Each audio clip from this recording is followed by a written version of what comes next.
on Psalms 27, verse 13. Praise the Lord. Praise the Lord. I had fainted unless I had believed to see the goodness of the Lord in the land of the living. Ayan. Ibig sabihin yan, napakaraming mga pangyayari sa buhay natin sa sanglibutang ito na nakapanghihina ng ating loob.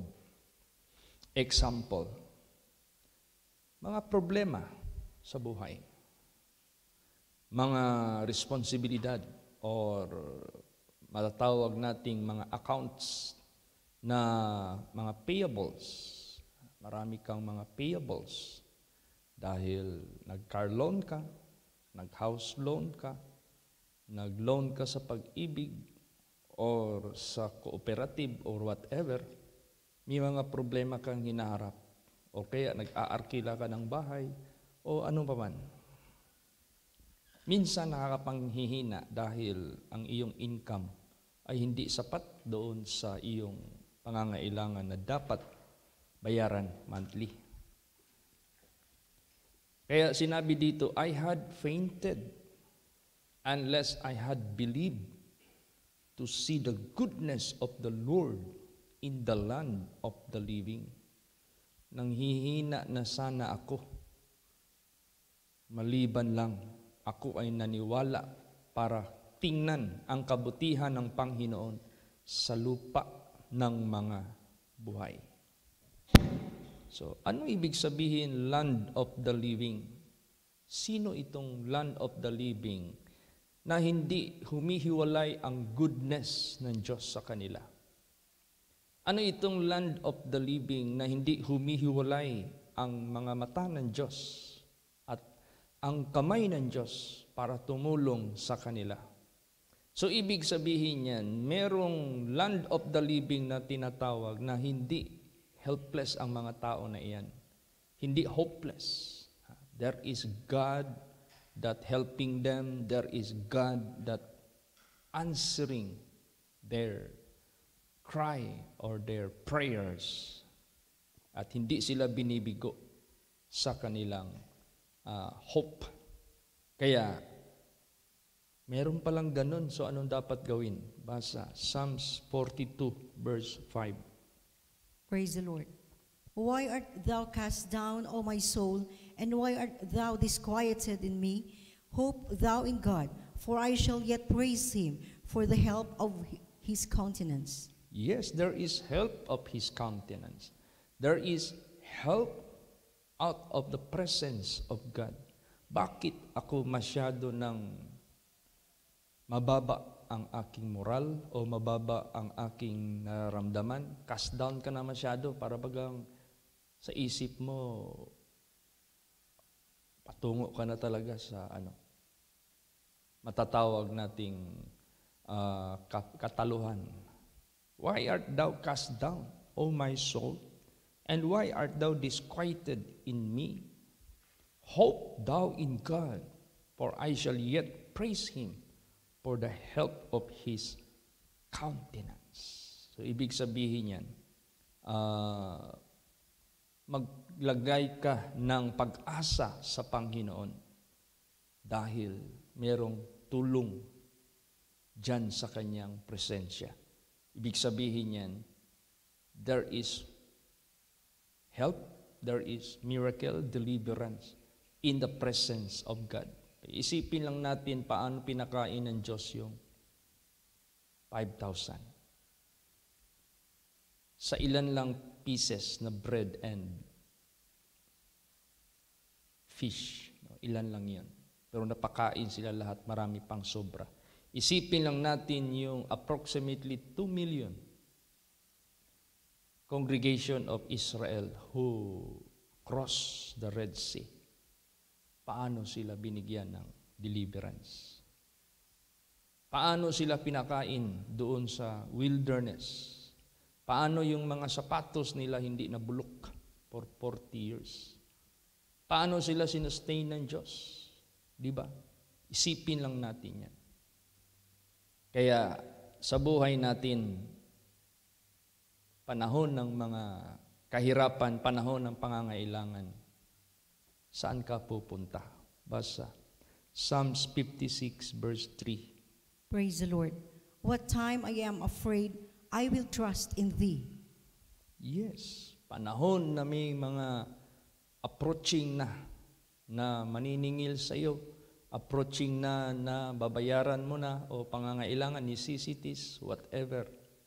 O meron kang hinihingi sa Panginoon na kailangan mo at palapit na yung deadline or whatever. You are already afraid. In times of that, sa mga panahon na yan, in moment like that, trust in the Lord. Praise the Lord. Manalig ka sa Panginoon. So, kung ikaw ay manalig sa Panginoon, what you should, yung tinatawag na ano ang magiging standing ng iyong puso, yung iyong isip sa mata ng ating Panginoong Diyos. Basahin natin ang Psalms 116, 9 hanggang 11. Praise the Lord. I will walk before the Lord in the land of the living. I believed, therefore have I spoken. I was greatly afflicted. I said in my haste, all men are liars. Meron siyang experience. Posible ito ay na-experience niya, masyado siyang naglagak ng pananalig sa tao. At ang mga tao na ito pinaglagakan niya ng pag-asa ay nag-fail. Ibig sabihin yan, maybe these people which he promised help dyan sa kanya made a promise, but out of their lapses, they were not able to extend their help as a promise sa kanya. Kaya, ang tao, may limitation.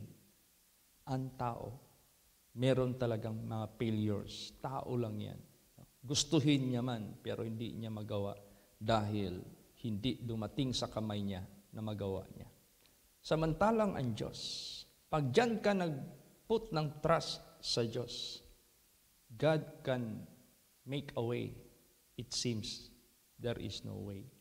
Kung tingin mo wala talagang daan, God can make a way. Magawa niya na magkakaroon talaga ng solusyon. Kaya niyang gawin ang lahat. Kaya napaka-importante, lumakad ka in the land of the living. What do you mean of that? Lumakad ka in the land of the living. You must join those people who live in the land of the living. Sino itong land of the living na ito? Walang iba. Yung mga faithful, obedient dyan sa Diyos. Marami tayong may experience na deliverance pag lumakad ka in the land of the living. Basahin natin. Psalms 56:13. Praise the Lord. For thou hast delivered my soul from death. Wilt thou not deliver my feet from falling, that I may walk before God in the light of the living? Yes, unang-una ililigtas ka ng Diyos sa iyong kaluluwa mula sa kamatayan. Ililigtas ka ng Panginoong Diyos sa pagkahulog sa bitag para ikaw ay makalakad sa harapan ng Diyos sa liwanag ng mga buhay. Praise the Lord. So there is hope in the land of the living. Basa pa. Psalms 142 verse 5. Praise the Lord. I cried unto thee, O Lord. I said, thou art my refuge and my portion in the land of the living. Yes. Siya yung refuge mo. Siya yung portion mo in the land of the living. And who is that God which is your portion? He is the owner of everything, and He can give you all things whatsoever you desire in prayer. Kaya sinabi dyan, all things you desire in prayer, believing, you are not doubting, but you believe, then you will receive. So yung mga tao na nandyan sa land of the living, these are the people who has the faith in God. Praise the Lord. Oh, yan, basa pa. Job 33:30. Praise the Lord. To bring back his soul from the pit, to be enlightened with the light of the living. Yan, to bring back his soul from the pit. You can never be stayed on that pit. Hindi ka mag-stay dyan sa pit na yan. Kukunin ka talaga sa mga problema mo. Yung gapos ka sa problema, gapos ka sa lahat ng mga necessities mo. Hindi ka makakaalpas dahil talagang na ano ka na talaga dyan, nababad ka na. Sabihin mo, Lord, how long can I leave this place, this situation? Kailan ko ito iiwanan? Kailan ko ito maalpasan? To bring back his soul from the pit, to be enlightened with the light of the living. Pag sinabing enlightened, not only to let you see from being blind, but bringing you from darkness to light. Meaning to say, yung problema mo, liliwanagin, lulutasin ng Diyos. Praise the Lord. So, importante na buhay tayo sa Panginoon. Basa, Isaiah 38:19. Praise the Lord. The living, he shall praise thee as I do this day. The father to the children shall make known thy truth. Yes. Ikaw naman na buhay sa mata ng ating Panginoong Diyos, spiritually and physically, declare His truth. Meaning to say, do not be ashamed of it, but rather tell them the truth. Sometimes, we are being, we could say, persecuted because of the truth. Bakit? Hindi lahat ng mga tao can understand,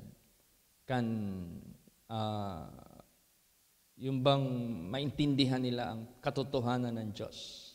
Because they are too literal, carnal, so they cannot understand the spiritual matters of God. Na yung kapangyarihan, pagliligtas ng Diyos, you're going to wait. You have to be patient. Ay, gusto ng mga tao, instant. Gusto ng mga tao, right away nandyan kaagad.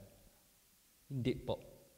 You have to prove first yourself in the presence of God that you really believe para ma-please mo ang Diyos.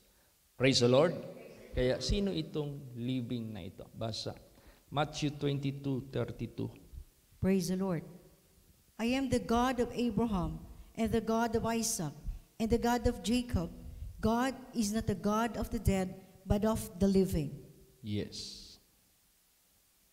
Kung isipin mo, Abraham has been dead already for so long time. Jacob also and also Isaac. But how come they are still living and God is the God of them? Bakit? Buhay sila at Diyos nila yung Diyos dahil buhay sila. Yun na nga, pag ikaw ay sumampalataya sa Diyos at sumunod sa Diyos, you are living in the eyes of God. Eh kung patay ka na physically, God is still your God. Praise the Lord. Ang Diyos mo pa rin, because time will come, He will going to awake you. Time will come, He will let you receive His promise. So hindi yung naglingkod ka sa Diyos, kinuha ka ng Panginoon, and you become godless already. Hindi. God is still your God because there is more amazing, wonderful things awaits you. Naghihintay sa iyo mula sa Diyos mo. Eh sino pala itong mga taong kahit buhay pero patay sa harapan ng Diyos? Meron? Yes, basahin natin. 1 Timothy 5:6. Praise the Lord. But she that liveth in pleasure is dead while she liveth. Yes. Are you lovers of pleasures, sinful pleasures of this world rather than God? Mas inibig mo pa ang sinful pleasure kaysa Diyos. Mas inibig mo pa yung lahat ng mga abominations sa harapan ng Diyos. Then, kahit buhay ka sa physical, you are dead in the eyes of God. And God is not your God. Hindi mo Diyos yung Diyos mo. Unless you repent and turn away from your wicked ways. Kaya, si Jesus Christ minsan may mga statements dito sa Bible na sometimes you cannot understand why He say so. Bakit sinabi niya yon? Example lang, basa. Matthew 8:22. Praise the Lord. But Jesus said unto him, Follow me, and let the dead bury their dead. Yan. How can the dead bury their dead? These are the people who remain in their sins. They are spiritually dead in the eyes of God. Kaya, pabayaan mo yung mga patay maglibing sa kanilang patay. May mga taong buhay, pero patay sa harapan ng Diyos. Meron ding patay na bagamat patay siya sa spiritual, pero buhay siya sa physical, pero pwede siyang buhayin kahit patay siya sa harapan ng Diyos. Praise the Lord. Basa, Luke 15:24. Praise the Lord. For this my son was dead, and is alive again. He was lost, and is found, and they began to be merry. Yan, naalaala niyo yan? Prodigal son. Once upon a time, he died because of sin. Nung bumalik siya sa kanyang ama, ang saya-saya ng kanyang ama. Sabi ng ama niya, now, my son, who was dead, he is now alive. Bumalik siya, nabuhay siya, na-resurrect siya mula sa kanyang kamatayan. Let us be happy. Let us rejoice. Let us celebrate. Kaya nagselos yung elder brother niya. Hindi niya naintindihan. Pero nung nag-explain ang ama sa kanya, yun na naunawaan niya. Praise the Lord. So meron ding ganon, namatay spiritually pero buhay pa rin sa physical. Pwede ka pa rin mabuhay sa spiritual. Basta magpakumbaba ka, basta bumalik ka sa Kanya ng buong puso. Alam mo paano bumalik itong anak niya?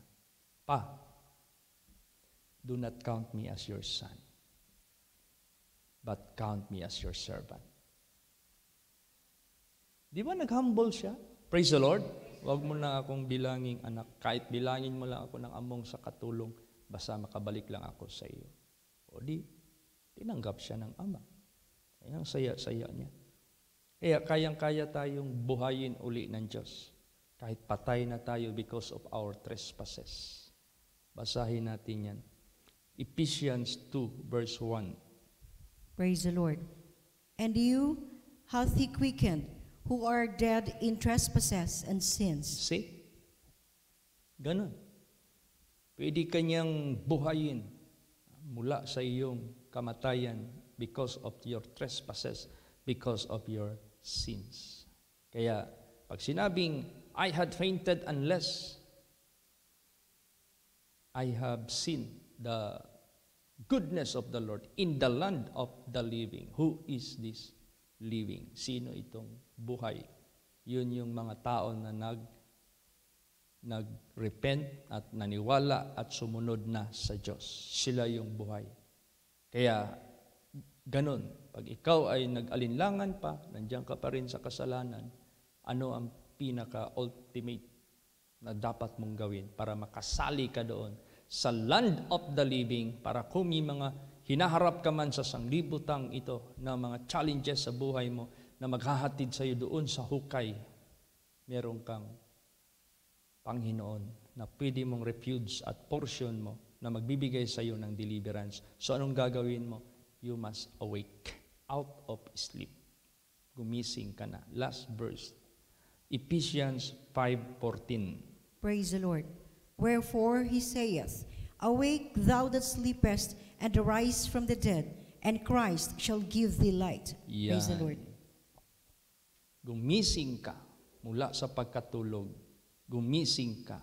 Tumayo ka mula sa kamatayan. At ang Diyos magbibigay sa iyo ng liwanag. Liwanag means life. Praise the Lord.